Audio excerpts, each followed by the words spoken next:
Gracias por atender nuevamente el llamado de nuestro programa de entrevistas y opiniones. Hoy tenemos un tema muy interesante, un tema muy atractivo. Se trata de que el día 31 de octubre se conmemora la fecha en que Martín Lutero clavó en la puerta de su iglesia las 95 tesis que conmovieron al mundo en esos años, los años de 1517, que comenzó la reforma, la revolución protestante contra el papado, contra el Vaticano. Este movimiento protestante dio origen a las distintas denominaciones que ahora se encuentran pues enmarcadas en el Evangelio, en la iglesia protestante, en la iglesia evangélica.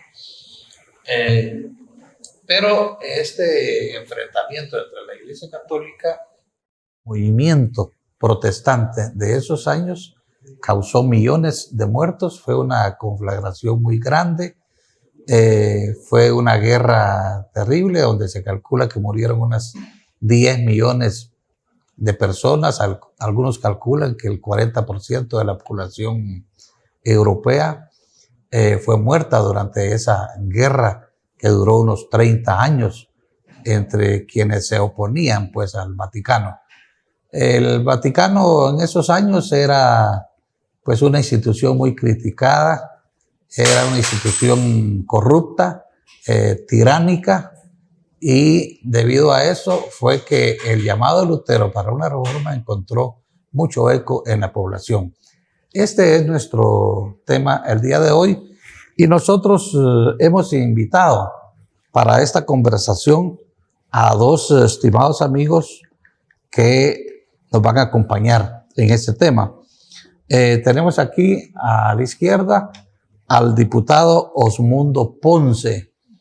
Él está en el Congreso, entró al Congreso por lista nacional por parte de los partidos o el partido URNG y Maíz.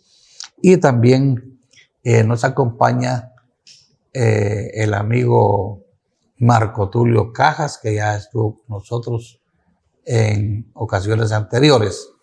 Pero vamos a dejar que ellos se presenten para entrar a la conversación.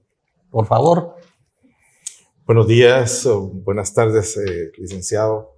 Mucho gusto a la distinguida audiencia de este programa que tiene bastante impacto en la sociedad y ahora pues es un privilegio compartir con ustedes. Yo soy Osmundo Ponce, actualmente soy diputado al Congreso de la República.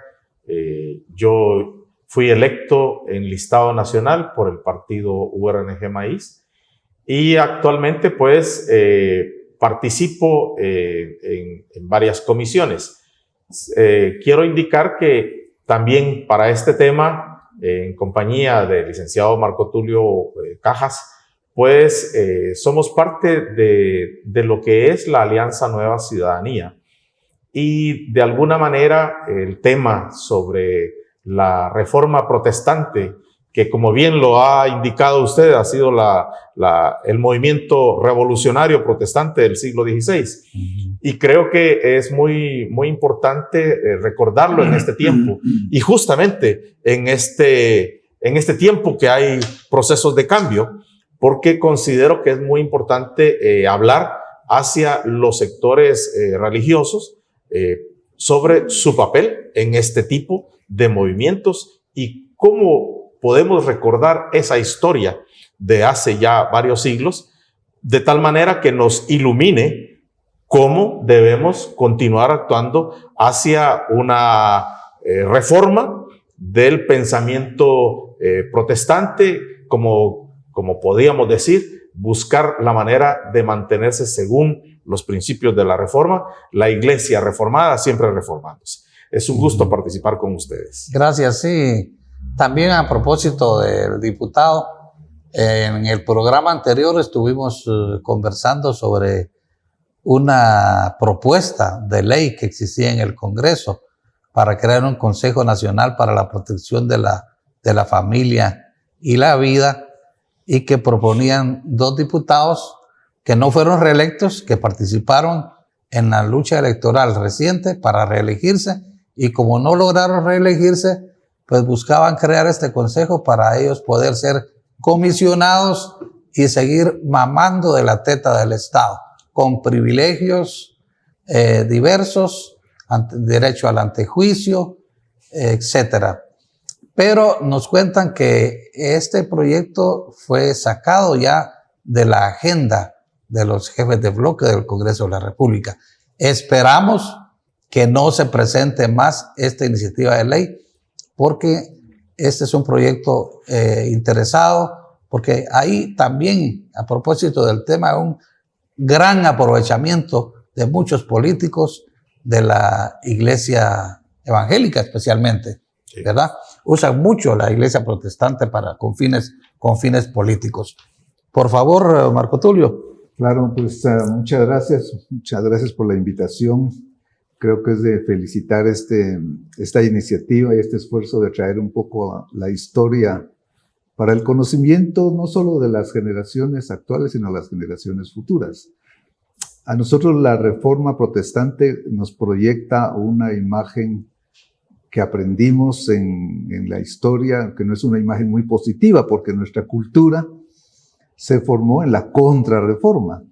Nosotros somos culturalmente hijos de la Contrarreforma Protestante. Entonces, como que nos toca enseñar, ilustrarnos y, como bien dice aquí en nuestro Amigos Mundo, iluminar la realidad para que se sepa cuál es. Creo que en estos momentos que está viviendo Guatemala, el tema de la democracia está precisamente en el centro del debate nacional. Debemos ver sus orígenes, y sus orígenes vienen por el campo justamente de la Reforma Protestante. Así que muchas gracias de verdad por la invitación. Ahí está la asociación ANCLA, Alianza Nueva Ciudadanía, dándole la bienvenida y esperando la participación de todos. Muchas gracias. Sí, creo que esta historia tan importante, tan trascendental, es poco conocida entre la población. Yo incluso me tomé el cuidado de ver si algunas iglesias tocaban el tema. Tengo amigos incluso que son pastores, ¿verdad? Y en la casa también que mi esposa y la empleada de la casa van a las iglesias.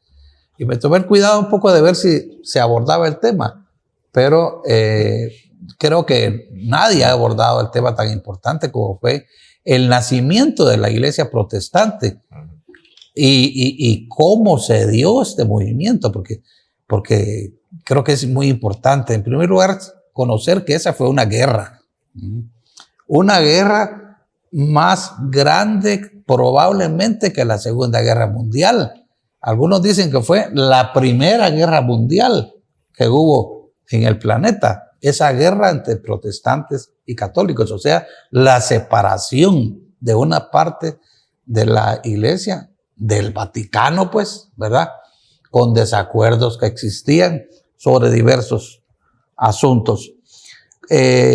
¿Cómo y por qué es que nace? Yo creo que refresquemos un poco la historia. ¿Cómo nace y por qué este movimiento contra el catolicismo? Porque esto es lo real. Tal vez, licenciado, hay que recordar el contexto, ¿verdad? Es decir, esta lucha contra la corrupción, es una lucha contra la corrupción, contra la inmoralidad de los que tenían el poder.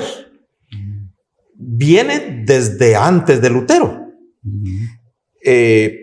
Y hay que recordar también que el contexto es que ya está concluyendo el periodo de un modo de producción conocido como el feudalismo, donde se ha acaparado gran cantidad de tierras por el clero, y eso incomoda a un sector del clero que había optado por servirle a los más pobres, por servirle a los más necesitados. Y entonces toda la acumulación de riqueza que va haciendo la iglesia, pues incomoda, porque hay toda una depresión social también y económica a partir de eso. Entonces ahí es donde viene el contexto, que hay un cambio, digamos, todo el movimiento, esto de la reforma, es como el proceso de cambio de lo que actualmente llamamos que fue el feudalismo, los feudos, y luego cómo en el proceso de la reforma llega a constituirse lo que actualmente conocemos como capitalismo, pues, ¿verdad? Que viene a partir de la ética del trabajo con Calvino, con todo lo que es la ética también del ahorro, lo que es la ética protestante. Es decir, bueno, pero también hay que recordar, como usted lo planteaba, es todo un movimiento de protesta. De ahí que el nombre de protestantes viene desde 1529, cuando se presenta un documento, ¿verdad? Lo que ellos llaman una protesta pública en España, donde se hace una protesta contra Carlos V, porque Carlos V había planteado que se quitaba la tolerancia religiosa en Alemania. Y ahí es donde surge el nombre protestante. Pero yo quisiera tal vez hacer una remembranza de algunos reformadores previos a Lutero, ¿verdad? Si usted me lo permite. Por ejemplo, está en Inglaterra, nace John Wycliffe, que él lo que quería era que toda la gente pudiera leer en su propio idioma. Por eso es que él traduce la Biblia a el inglés. Eso fue un primer desafío. Eso fue un desafío. Solo en latín se podía tener la Biblia. Pero además fue uno de los que se opuso, digamos, a la acumulación de la riqueza.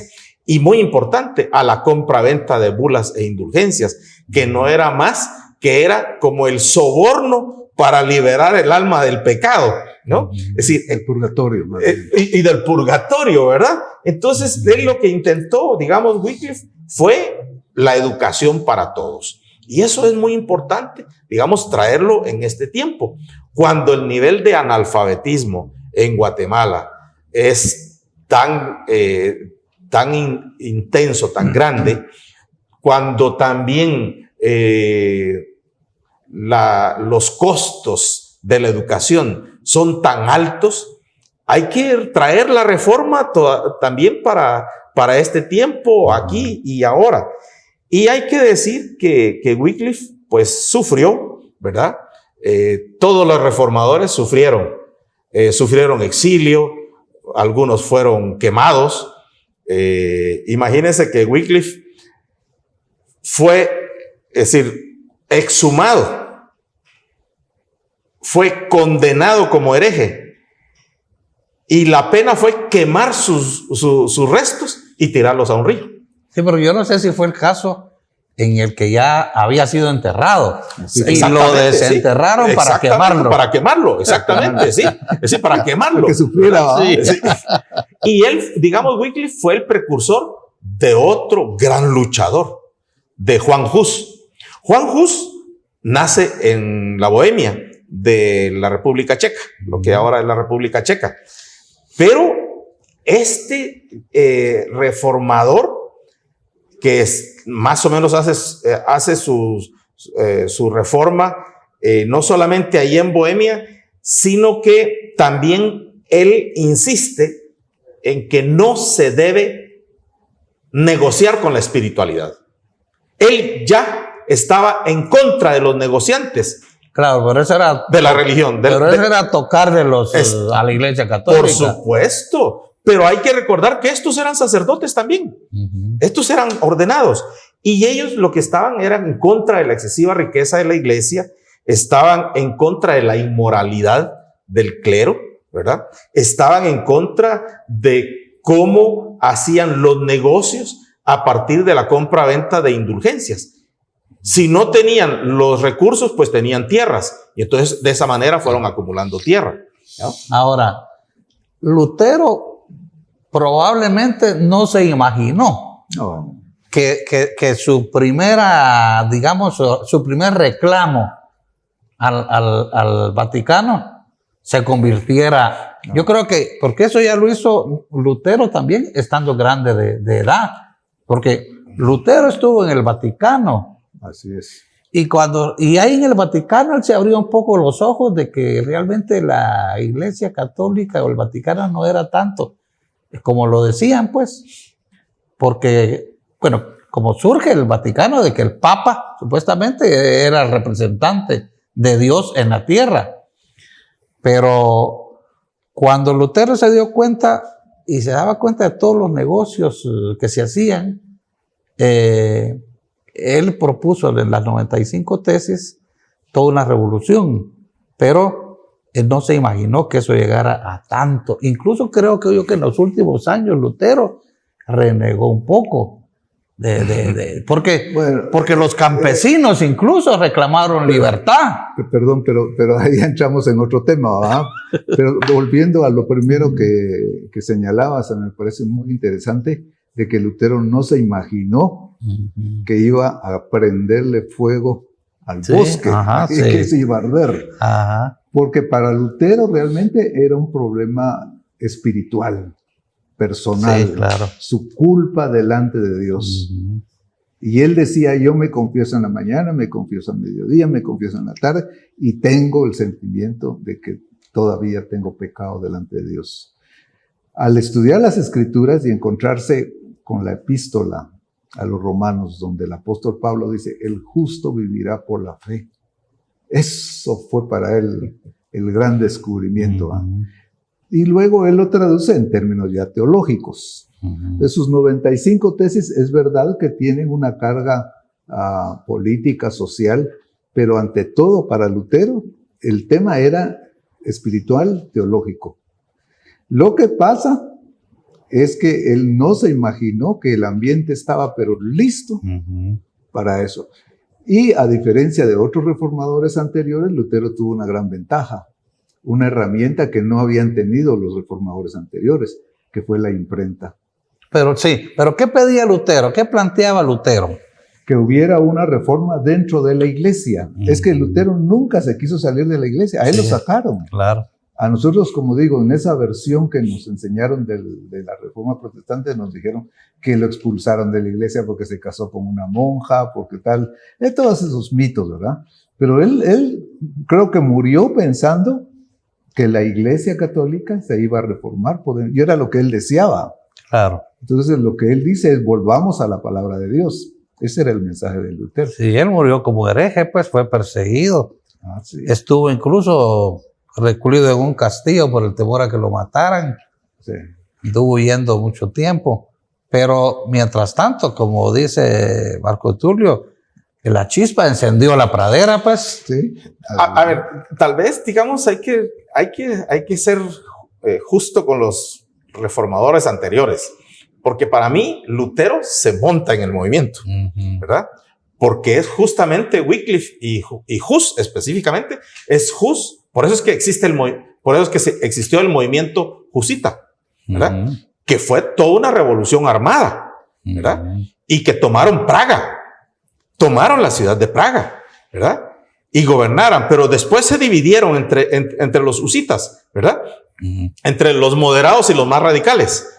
Y eso hizo que incluso se diera un conflicto dentro de ellos mismos, lo cual llevó a la muerte, primero al exilio, y después la muerte en la hoguera de Juan Hus. Hay que reconocer que ese pensamiento husita todavía permanece en la actualidad con la iglesia de los hermanos moravos, ¿verdad? Que tienen toda una actitud de servicio social, de buscar el bien para los más pobres. La iglesia morava tiene tiene una, digamos, una característica que va más a buscar que los signos del reino de Dios se muestren en el bienestar de toda la humanidad, ¿no? Entonces creo que es muy importante ver eso. Y luego ya Lutero insiste, ya que es posterior, ya Lutero insiste justamente recordando el pensamiento de Wycliffe, de Hus, sobre, digamos, está en contra de las indulgencias y busca que la fe sea el elemento fundamental para la salvación, ¿verdad?, del alma, ¿no? Que hay que recordar que también Lutero tiene esta dicotomía, ¿no? De tal manera que también Lutero, como usted mencionó, estuvo en un castillo protegido por uno de los príncipes.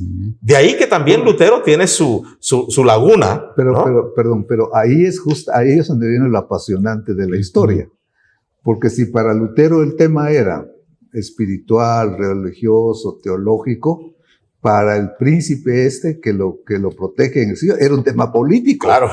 Porque ellos ya no querían estar tributando al Vaticano para financiar las guerras, ¿verdad?, que el Papa tenía. Y ellos querían autonomía.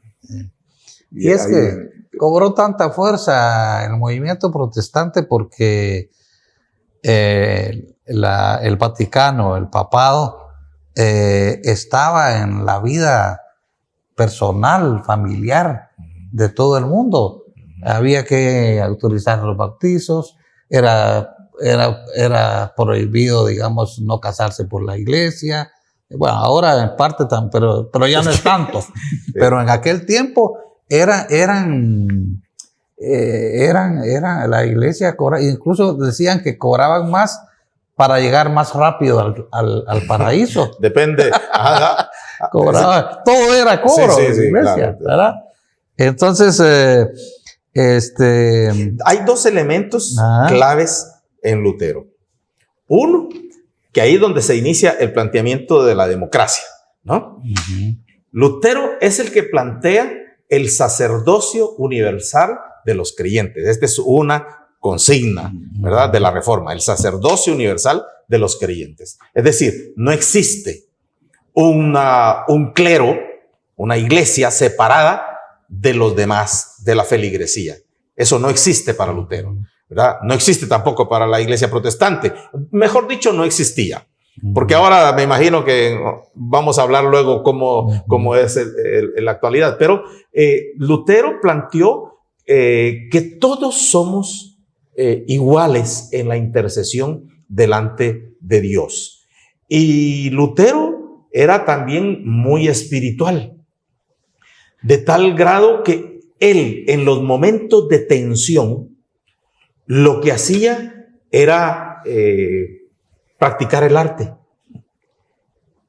Era músico, pero prefería ponerle letra diferente a algunas canciones de su época. De ahí el himno famoso de Castillo Fuerte, ¿no?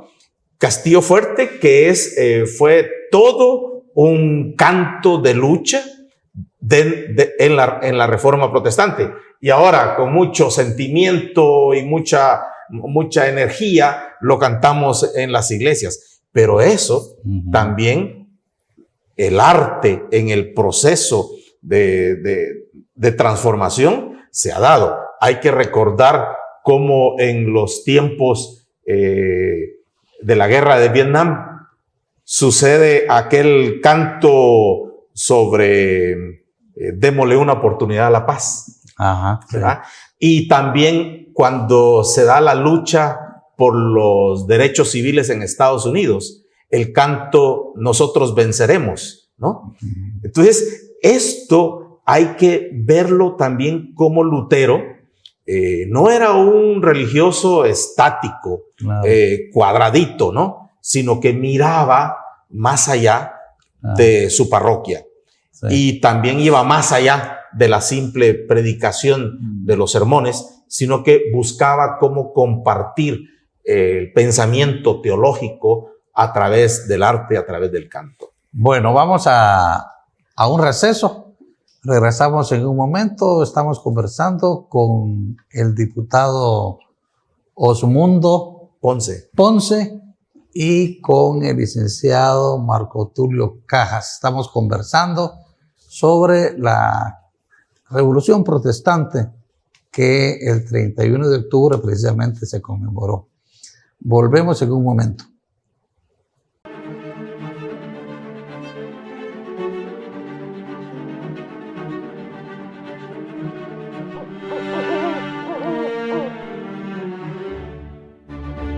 Volvemos con nuestra plática de hoy con los estimados amigos Marco Tulio Cajas y Osmundo Ponce. Estamos conversando sobre el tema de la Revolución Protestante en 517, duró 30 años, hubo una mortandad a nivel de toda la Europa. Fue un movimiento que cambió radicalmente la iglesia, que a partir de ahí se constituyó la iglesia protestante en todas sus denominaciones y que fue un movimiento de resistencia, de lucha, no solo religiosa, sino también política y armada entre las dos iglesias en ese tiempo, la que se quería liberar del Vaticano, la iglesia protestante, y el Vaticano propiamente.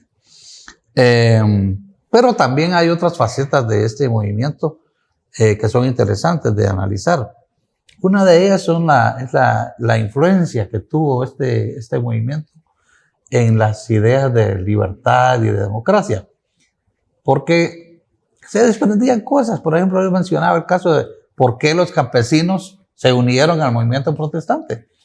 Precisamente porque las ideas de Lutero también hablaban de libertad, por supuesto, pues porque de la libertad contra la opresión y la tiranía representada por el Vaticano. Pero entonces también los campesinos padecían sus propios problemas y se insertaron en esa lucha. Pero pues la iglesia protestante y ese movimiento tuvo consecuencias bastante positivas pues para la humanidad. Conversemos un poco de esto, Osmundo. Bueno, mire, sí, yo creo que es importante recordar a uno de los reformadores que se le ha llamado el paladín de la democracia. Me refiero a Juan Calvino. Juan Calvino era un teólogo, pero también un abogado.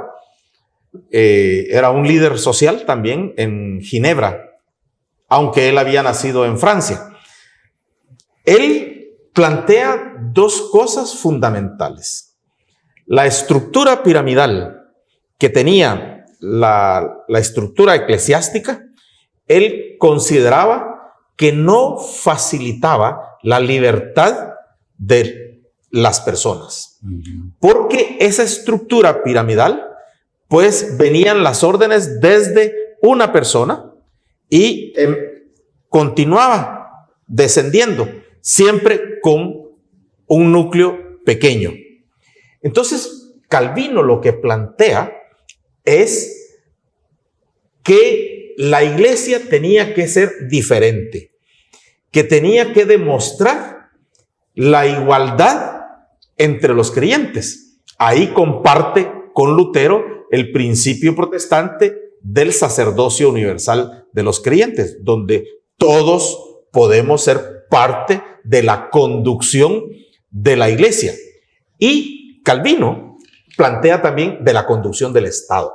Hay que acordarse que de ahí es donde nacen también ya los estados democráticos, con lo que Calvino llamaba las casas consistoriales, los consistorios, que era la representación de la comunidad nombrando un grupo de personas que como representantes del pueblo, representantes de la comunidad, tomaban las decisiones en la iglesia, en la ciudad de Ginebra, ¿no? De ahí que es lo que en Europa todavía hay lugares donde lo que aquí conocemos como los consejos municipales, allá son las casas consistoriales.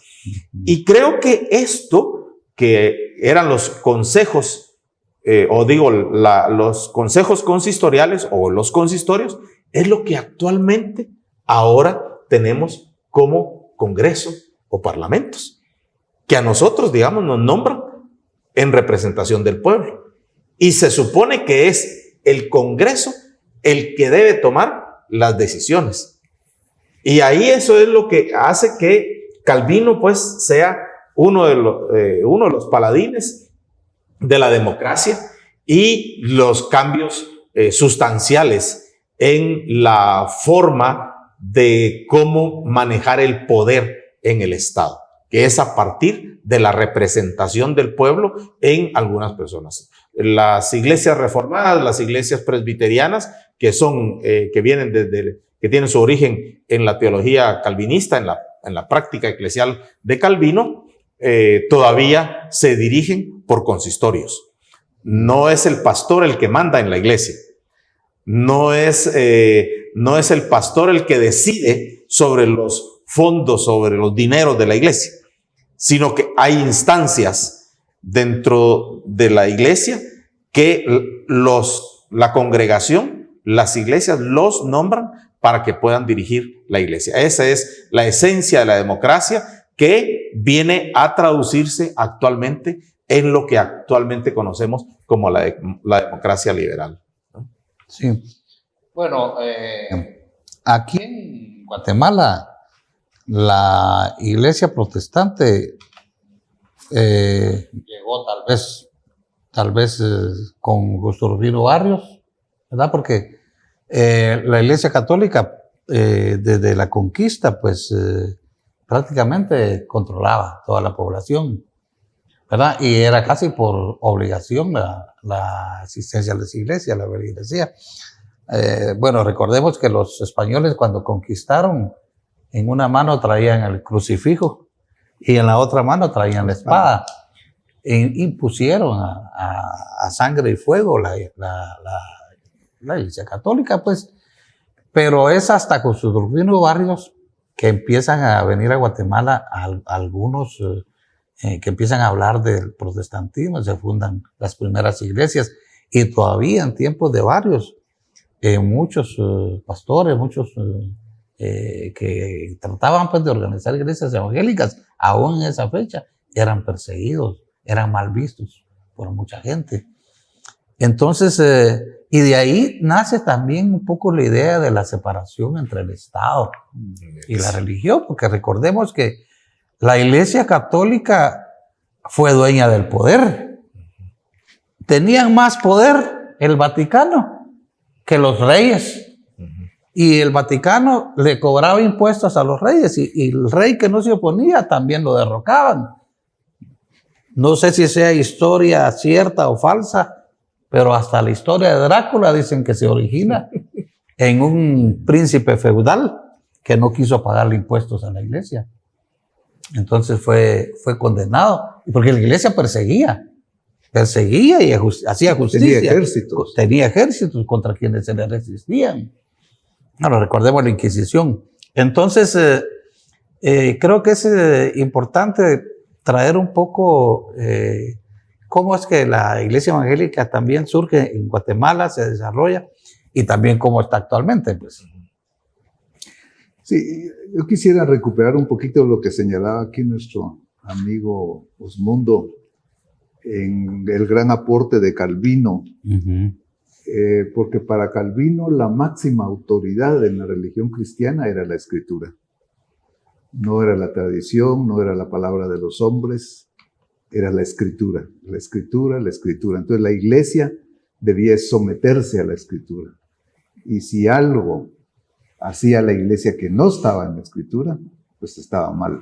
Y lo que hacía tenía que asemejarse a la Escritura. Eso, otra vez lo mismo, un principio teológico que rescata lo que para nosotros los creyentes es la palabra de Dios, fue evolucionando con otras ideas que vinieron, porque recuérdense que estamos también justamente en el Renacimiento. Entonces hay un redescubrimiento de todo el mundo antiguo, y de las lenguas clásicas, etcétera, etcétera. Todos esos factores confluyeron para que apareciera lo que se llama el constitucionalismo. O sea, la Constitución como la Carta Magna. Entonces, el gobierno tiene que sujetarse a la Constitución, así como la Iglesia tiene que sujetarse a las Escrituras. ¿Por qué? Porque para Calvino, la Iglesia estaba para la gloria de Dios. El Estado y el gobierno también para la gloria de Dios. La actividad económica es para la gloria de Dios. La familia es para la gloria de Dios. Pero cada quien en su esfera, cada quien en su campo. Y ahí es lo que señalabas en la separación de lo que es no la iglesia, sino la religión del Estado, ¿verdad? Y el concepto de Estado laico, que justamente nosotros en nuestra asociación estamos tratando de dar a conocer y redescubrir, porque todos esos intentos ahora de manipulación que hay de las iglesias y del asunto religioso en cuestiones de Estado, atentan contra el Estado laico. Y ahí estamos retrocediendo, pero siglos, ¿verdad?, en lugar de avanzar. Ahora, yo creo que en Guatemala, digamos, la introducción del protestantismo viene obviamente con un motivo político. No es que Barrios como Lutero haya descubierto en Romanos que el justo vivirá por la fe, sino que él sencillamente quería debilitar el poder que tenía la iglesia por razones económicas, obviamente. Era el mayor prestamista que había, era uno de los mayores latifundistas, y él se daba cuenta que esa clase naciente, digamos, mercantil, que empezaba en nuestros países también, no se podía desarrollar porque había un poder que lo impedía.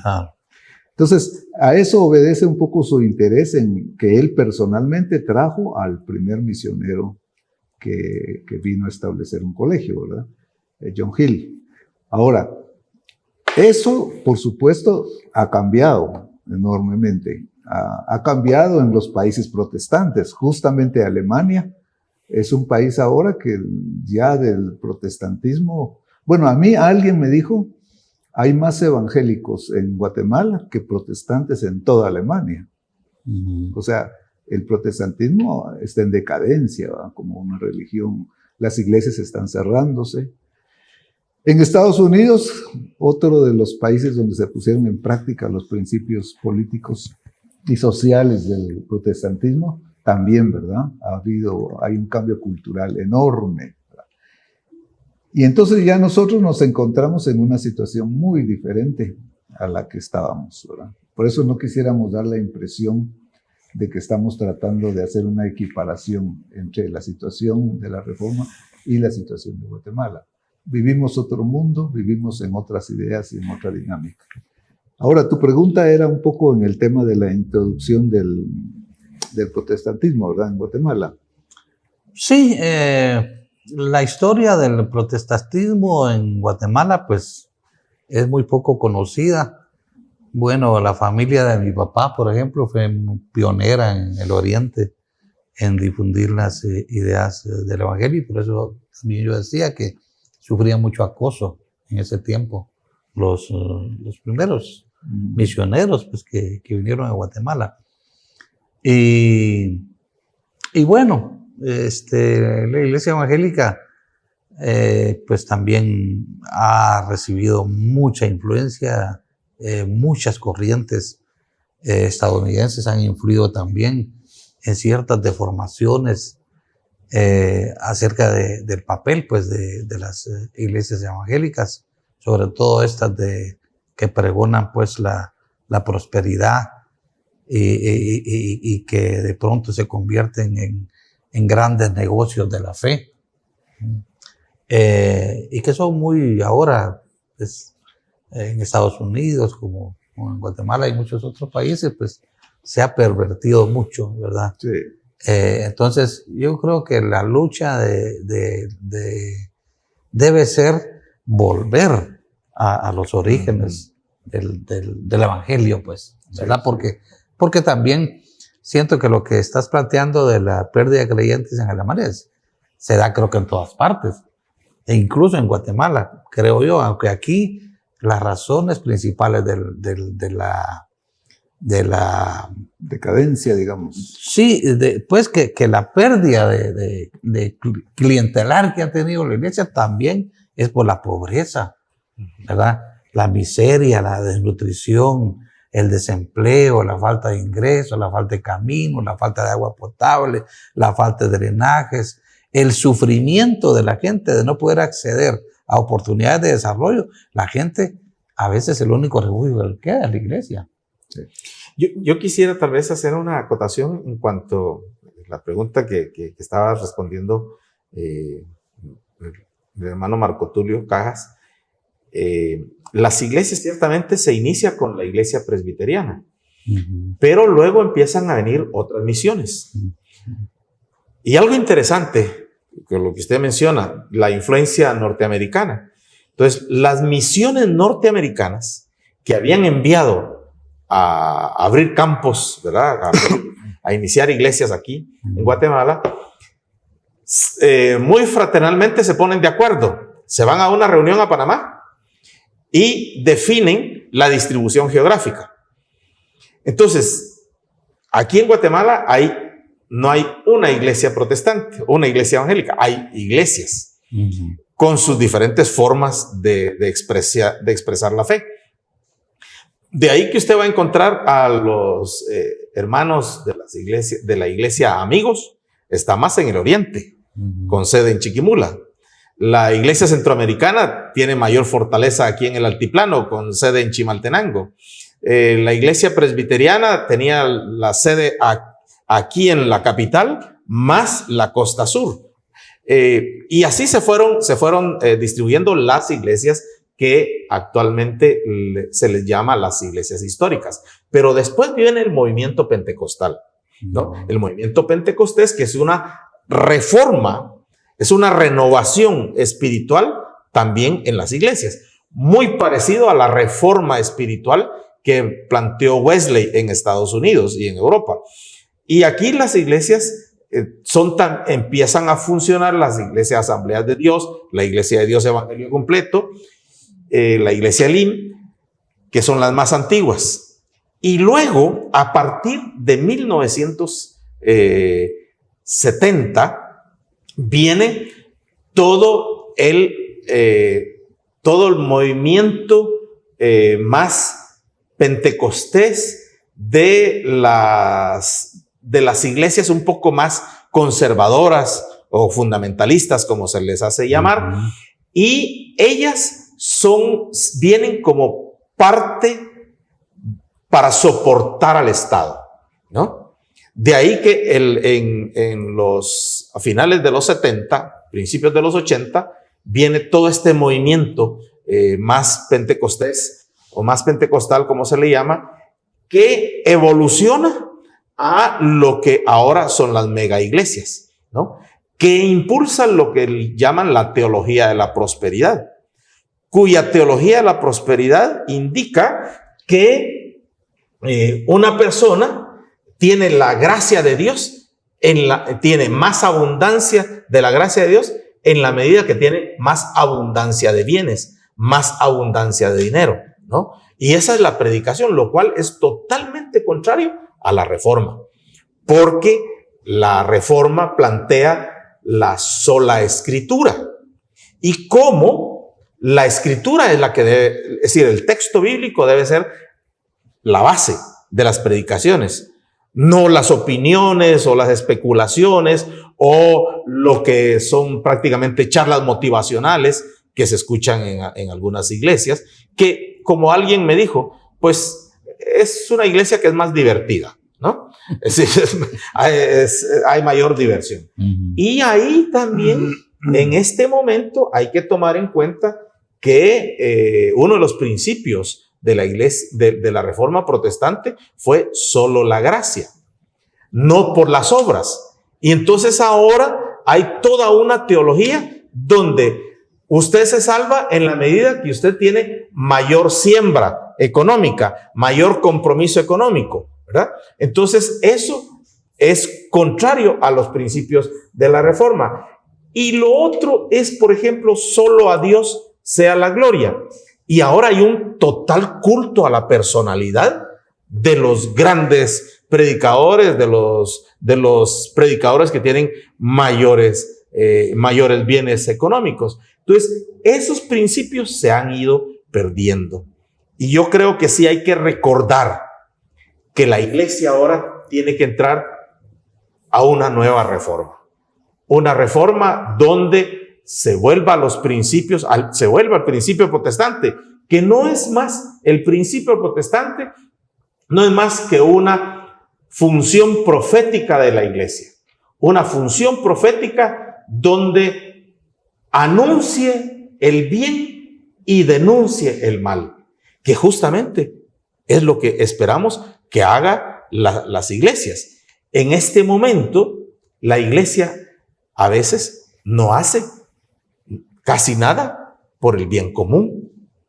Imagínense, en un país con alto nivel de desnutrición, con enorme cantidad de femicidios, con niños literalmente muriendo de hambre, donde personas tienen que emigrar a los Estados Unidos porque no hay condiciones laborales, no hay condiciones para que tengan trabajo, y aún así nos decimos que somos 9 cristianos de cada 10 guatemaltecos en un país donde realmente los signos del reino de Dios no están presentes. Entonces, ¿cuál es el papel de la iglesia? Claro, esa es la gran pregunta, ¿verdad? El papel de la iglesia. Ya casi estamos para terminar, tenemos un minuto para terminar, Marco Tulio. Muy bien. Bueno, yo creo que esta conmemoración de la Reforma Protestante Europea, hay que ser muy claro también, nos debe hacer reflexionar, meditar, ver hacia atrás, pero sobre todo ver hacia adelante, porque la historia solamente tiene sentido cuando nos ilustra y cuando nos sirve para proyectarnos al futuro. Mi opinión en este campo es que la lucha por la democracia que se está librando en las calles de Guatemala, en los tribunales, en los medios de comunicación, debe ser apoyada por nosotros los evangélicos. Tenemos suficientes razones, teológicas, suficientes razones espirituales para creer en la libertad, porque esa libertad es la que nos ha permitido predicar el evangelio en este país. No es una cosa que podamos decir nosotros, no nos incumbe, sí nos incumbe. Y una nueva invitación para que se acerquen a nuestra página web, nuevaciudadanía.org. Y muy agradecidos por la invitación. Osmundo. Yo quisiera animar a la población guatemalteca a que piense que es posible una nueva Guatemala, que es posible un nuevo tiempo en Guatemala, como lo pensaron los reformadores, que de tal manera que ahora nosotros podamos seguir el principio protestante, que no es más que cumplir el papel profético de anunciar el bienestar para todos y denunciar el mal. Y seguir el ejemplo de los profetas, seguir el ejemplo de Amós, seguir el ejemplo de Nehemías, seguir el ejemplo de Jesús, que denunció a los fariseos, seguir el ejemplo de los apóstoles, que fueron los que construyeron una nueva forma de ser comunidad que está narrado en Hechos. Y luego tomemos ejemplos de Martin Luther King, que luchó por los derechos civiles en Estados Unidos, que recordemos a un pastor luterano, Desmond Tutu, en Sudáfrica, que luchó contra la segregación racial, que tomemos en cuenta a aquellas personas que ahora están también hablando en bien de las comunidades que quieren, como planteaba el licenciado Cajas, cómo se debe defender la democracia. Son los nuevos reformadores ahora. Definitivamente hay que recordar el principio protestante, que no es más que vivir bajo la ética. La ética debe ser fundamental en el Estado, en el trabajo, en la vida, en la iglesia. Sin ética no podemos llegar a ningún lado. Bueno, muy bien, pues muchas gracias a Osmundo Ponce y a Marco Tulio Cajas por habernos acompañado en este programa y esperamos pues que nos acompañen la próxima semana en este programa El Búho de opiniones y entrevistas. Les recordamos que pueden vernos en su canal de televisión quienes tengan su empresa de cable, sobre todo en los departamentos, y luego en las redes sociales, en YouTube, en Facebook, en Instagram, por ahí. Estamos siempre cada semana con estos temas que esperamos que sean de su interés.